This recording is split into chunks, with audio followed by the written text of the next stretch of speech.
Hi, I'm Dini. Welcome to my channel. Hai smart people, bertemu lagi dengan saya Dini dan Pak Arus Mukadi. Kali ini saya akan membahas tentang Betari Durga. Saya waktu itu sering nonton wayang orang tuh keluar terus tuh Betari Durga, dan katanya itu Betari Durga itu istrinya Toro Guru. Tapi kok nggak pernah barengan gitu Pak, keluarnya tuh nggak pernah barengan. Itu pertanyaan pertama. Terus pertanyaan yang kedua itu, Betoro Guru kan bagus gitu loh, maksudnya bagusan gitu, ganteng. Nah tapi istrinya kok berbentuk raksasa gitu, yang menyeramkan kayak gitu. Itu ceritanya gimana Pak? Ya kalau soal nggak jarang pernah bareng gitu bersama-sama gitu toh. Satu adegan. Nah itu ada beberapa faktor. Memang sebenarnya tempatnya saja sudah berbeda. Betoro Guru itu ada di Kayangan. Kalau Durga itu kan di tengah hutan. Nah, satu itu makanya nggak bisa bareng kadang. Terus juga mungkin pemainnya kurang Balik lagi. atau yang jelas kurang jelas pemberitahuannya kepada penonton. Iya. Nah, dan lagi setiap cerita itu kadang memang keluar Betari Durga, tapi tidak keluar Betoro Guru, kadang keluar Betoro Guru. Nah itu memang jarang ketemu, memang tempatnya saja berbeda. Nah itu memang banyak sih gitu. Karena ya apa? Karena pakem panutannya itu banyak, dan banyak juga bedanya, perbedaannya banyak juga. Jadi tentang nama, tentang Peristiwanya juga. iya begitu. Jadi ya memang harus jeli si penyelenggara ini, penyelenggara pagelaran memang harus bisa. Kalau bisa itu memang harus Tahu basicnya dulu jelas ya Pak ya. tuh, apa sebabnya Durga di hutan kok situ di Kayangan suaminya. itu ada ceritanya banyak, sebenarnya ceritanya banyak itu. Jadi kayak Durga itu seperti kayak dukun gitu ya, didatangi sama satria-satria gitu pada minta tolong gitu, seperti Burisrawa mau mendekat sama Subodro gitu, mesti bertapa di situ, temui dia, dikasih saran, terus berangkat tapi nggak berhasil gitu kan. Nah, ya itu memang dia punya tugas juga begitu. Tugasnya itu boleh memberi hadiah atau memberi saran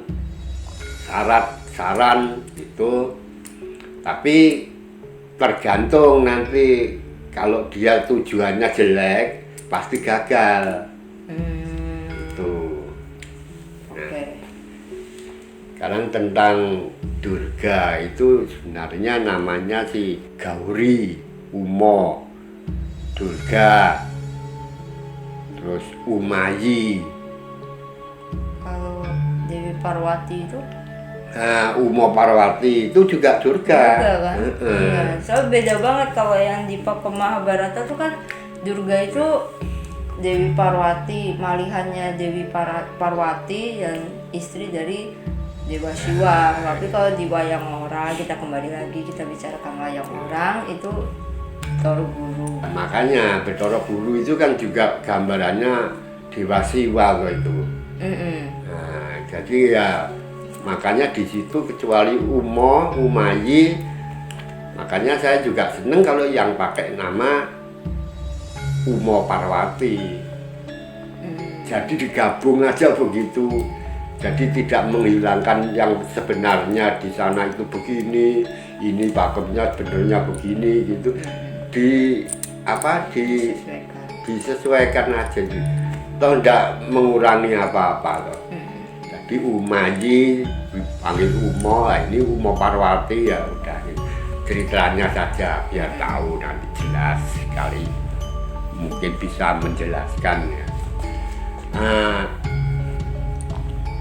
Umo atau Bathari Durga itu nama dari Parwati itu sendiri karena dia itu kena kutukan.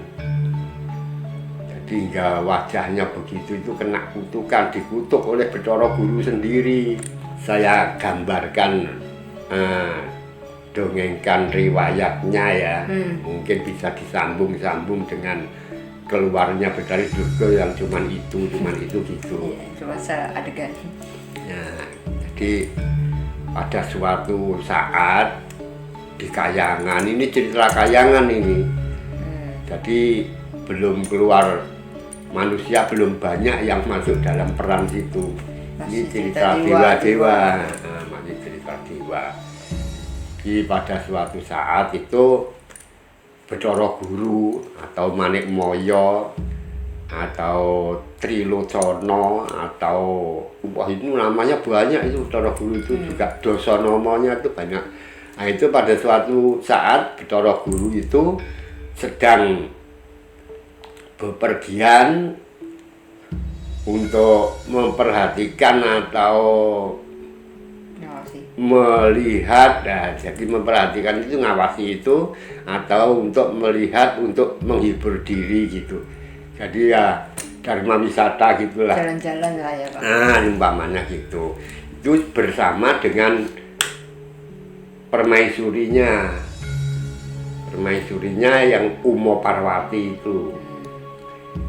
Gitu. Dan itu permaisuri sama Bathara Gurunya itu ceritanya sudah punya putra 5.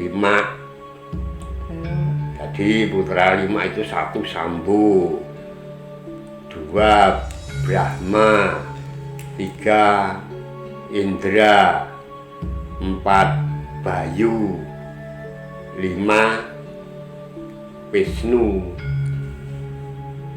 Itu sudah punya anak itu, tapi dia namanya dewa kan nggak bisa tua, kena ning loro puting pati gitu ya, bisa menderita sakit tapi tidak bisa mati.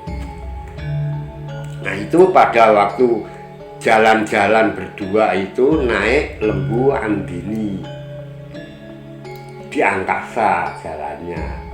Tapi dengan sendirinya tidak terlalu tinggi. Kalau terlalu tinggi kan nggak kelihatan pulau-pulau atau laut-lautnya. Ini tidak tinggi, rendah saja. Nah benar ya, melihat sekitar Kayangan sampai dengan tempatnya para pendeta yang di hutan dan itu dikelilingin gitu. Pada saat itu senja waktunya. Waktu senja itu alamnya bagus sekali gitu ya. Terus kebetulan Bathara Guru ini melihat si Parwati ini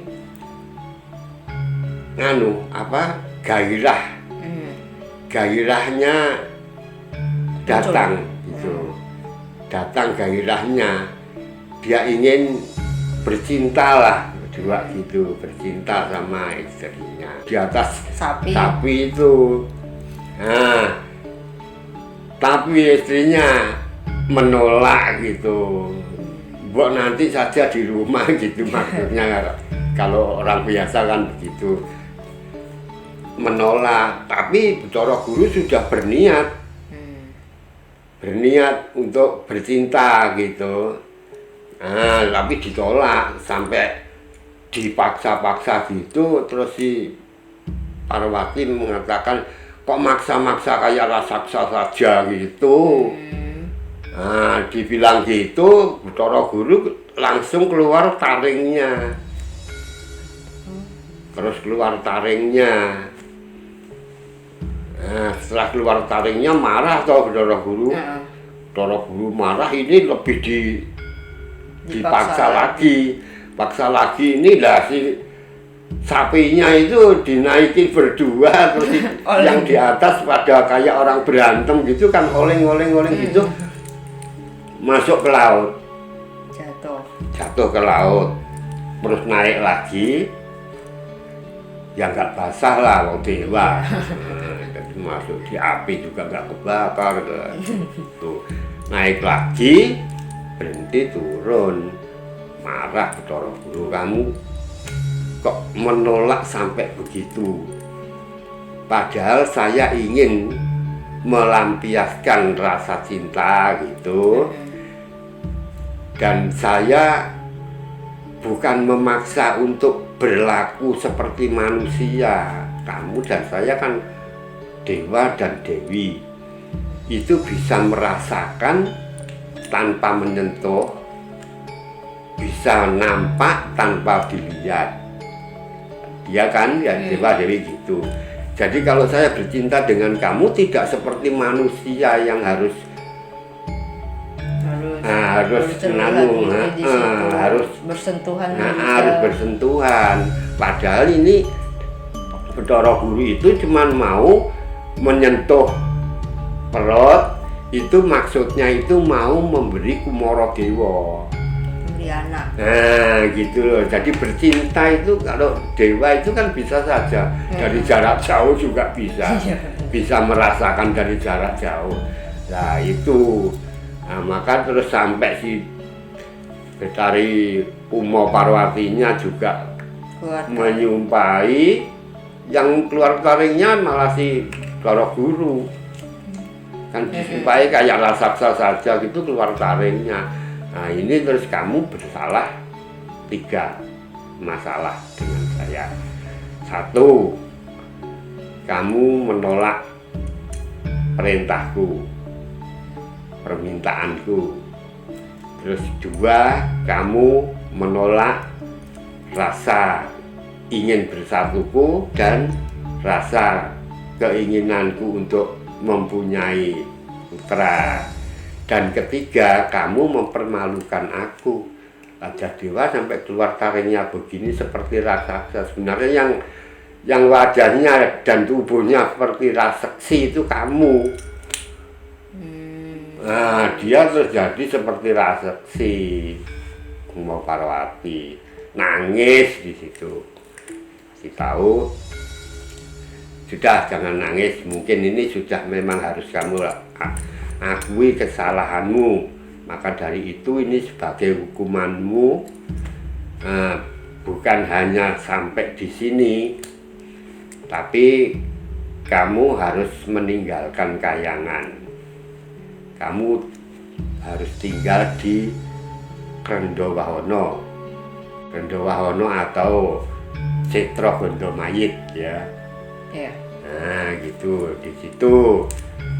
Dan di situ kamu harus melakukan kebaikan, harus selalu mohon maaf kepada Raja Dewa, dan nanti jangan naik ke Kahyangan kalau tidak aku yang memanggilnya. Dan kamu sejak saat ini aku beri nama Batari Durga. Nah gitu. Nangis, habis nangis itu di drama dia pentas, namanya pentas wayang wong itu ya, masih sampai mewek gitu juga. Berangkat dia berangkat, terus si Bathara Gurunya ini ya marah tapi agak menyesal juga. Wah ini saya harus mempunyai anak ya, punya keturunan, saya harus mengeluarkan Kumara Dewa itu.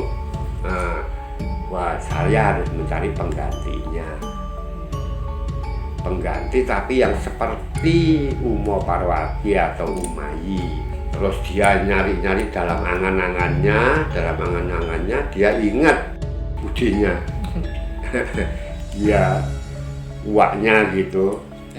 Itu Dewi Laksmi, itu istrinya Catur Kenaka ya. Jadi Dewi Laksmi itu lalu dipanggil sama dia, wah penggantinya ini saja.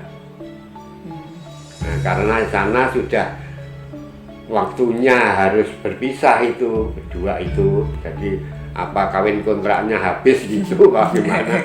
Pokoknya Bathara Guru itu atau sewenang-wenang yang nggak ngerti ya, pokoknya dia ambil itu, ini kepentingan kayangan soalnya itu.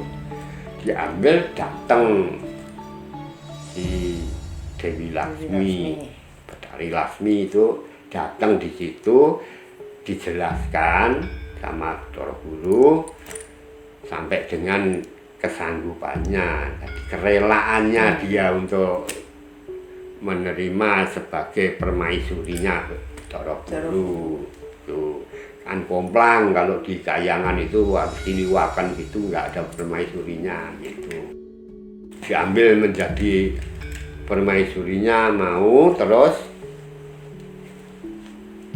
pulang ke kayangan. Tapi sebelum pulang ke kayangan, si Nandini yang sampai jatuh tadi, nah ini Bathara Guru tahu kamu sengaja supaya saya berkelahi dengan istriku gitu, karena kamu sudah bosan dan tidak setia lagi kepada saya, dan kalau tidak kamu mesti mengenang akan tujuanmu dulu ketemunya dengan si Lembu Andini itu Lembu Andini itu kan disembah sama masyarakat banyak gitu, manusia disembah jin, disembah manusia, pokoknya dia itu menganggap sebagai pangerannya jagat. Nah terus setelah dimarahin, ya sudah, sekarang kalau kamu memang sudah tidak setia, kamu pergi dari sini, jauhi saya. Terus diusir kan itu. Dan daripada kamu nanti melanjutkan kebutuhanmu untuk menjadi pangeran jagat, kamu pergi dari sini tidak berwujud seperti ini, tapi kamu akan menjadi keluwung pelangi. Nah, jadi gugon Tuhannya orang dulu itu kalau ada pelangi itu, Sapi Andini ngombe gitu, minum gitu. Ya itu gitulah pokoknya pakemnya itu gitu ada. Percayanya gitu.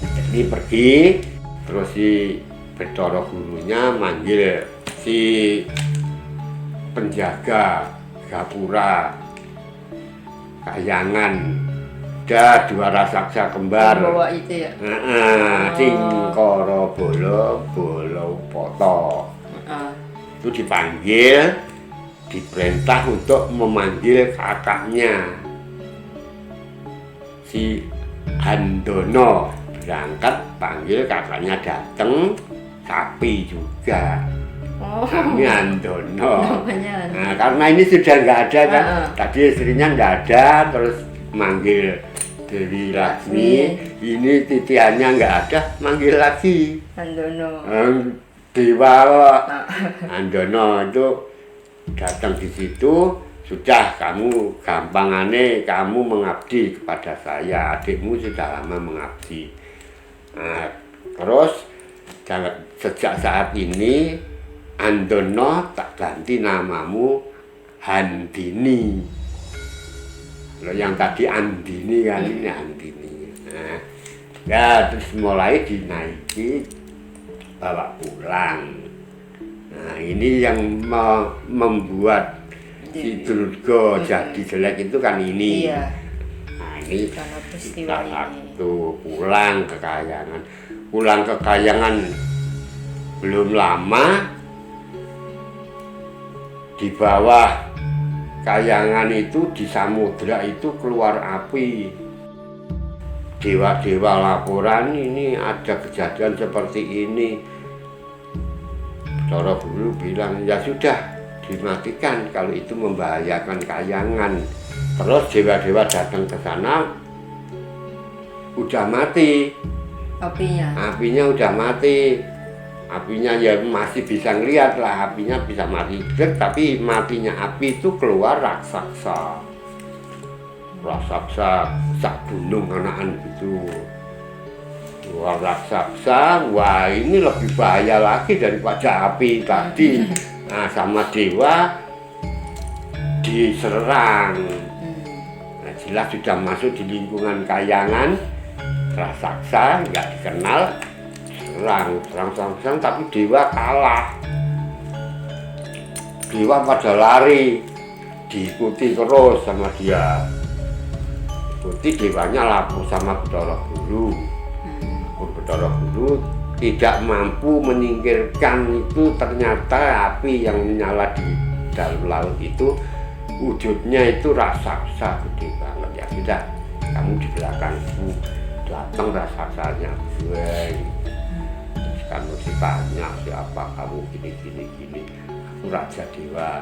Ya dianya tanya, Bathara Guru bilang aku Raja Dewa. Kalau kamu Raja Dewa, nah berarti tahu saya ini anak siapa, bapakku siapa. Tuh. Terus?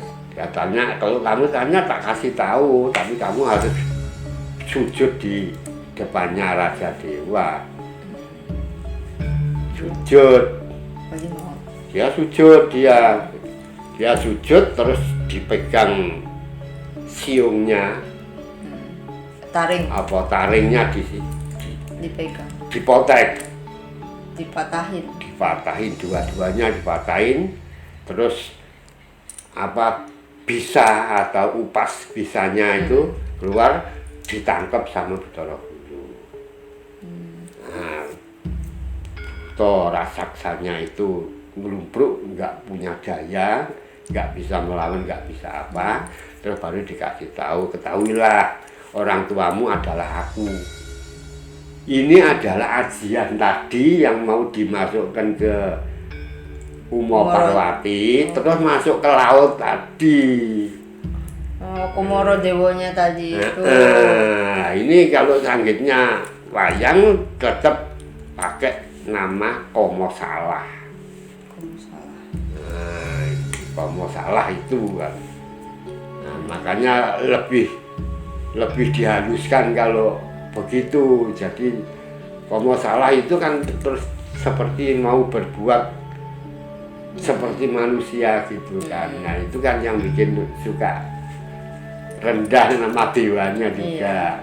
Makanya diganti di model begitu, tidak mengurangi keperluannya gitu.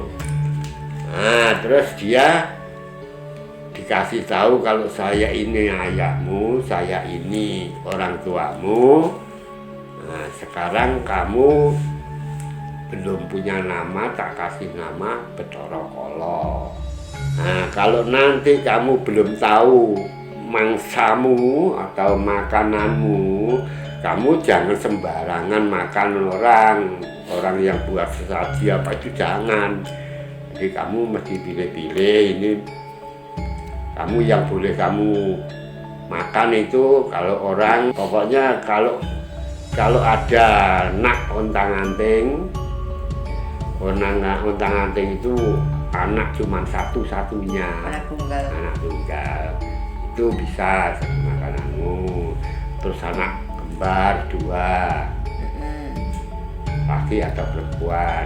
Terus sedang kapit pancuran, jadi yang pertama itu laki, tengahnya dan lain sebagainya sampai dengan kelimanya laki, 5 Pandowo itu juga jadi makananmu. Makanya kalau penganu ketemu kan Bathara Kala selalu mencari Pandowo, ruatan apa itu kan itu. Nah ini yes Mbika, dan kamu jangan berada di kayangan sini, kamu berada di kayanganmu tak kasih Selo Mangumpeng. Kamu harus selalu mendengarkan apa yang dibicarakan orang tuamu. Jadi aku kalau perintah kamu mudah untuk menemukan. Dia pulang ke Selo Mangumpeng, Bathara Kala ya. Ini lahirnya Bathara Kala kan. Nah terus taringnya tadi oleh Bathara Guru, yang kanan dijadikan pusaka Pasopati. Pasopati itu kalau di wayang wong biasanya dibawa sama Bathara Gurunya gini. Yang bunga. Bunga. Itu harusnya pusaka. Itu kadang suka bunga, kadang suka itu gitu. Tapi yang mana yang cepat gitu. Kalau untuk cepat, nah Pasopati ini nantinya yang diberikan kepada Arjuna itu nantinya. Terus yang sebelah kiri ini dijadikan pusaka Kuntosoyo Danu, yang nantinya akan menjadi pusakanya Pak Soekarno. Ini juga pusaka ini dari siungnya Bathara Kala. Nah, terus upasnya Bathara Kala tadi yang ditangkap tadi. Bisanya tadi. Ya bisa saja. Iya. Ya itu ditangkap terus dijadikan pusaka juga Kiai Kala Nadah. Oh, itu. Lahirnya dia kepalanya gajah, dinamakan Bathara Gana atau Ganesha. Jiwanya si Permoni, halusnya Permoni itu dimasukkan ke Betari Durga. Jiwa Betari Durga si Uma Parwati dikeluarkan dimasukkan ke Permoni, jadi tukar jiwanya. Punya anak yang namanya Dewa Serani. Sering dengar ya di wayang orang, nah itu. Itu anaknya Bathara Kala. Iya, tapi kan kalau apa-apa mesti ibu saya minta gitu, yang datang kan Durga. Nah, dari Durganya Durga yang ini.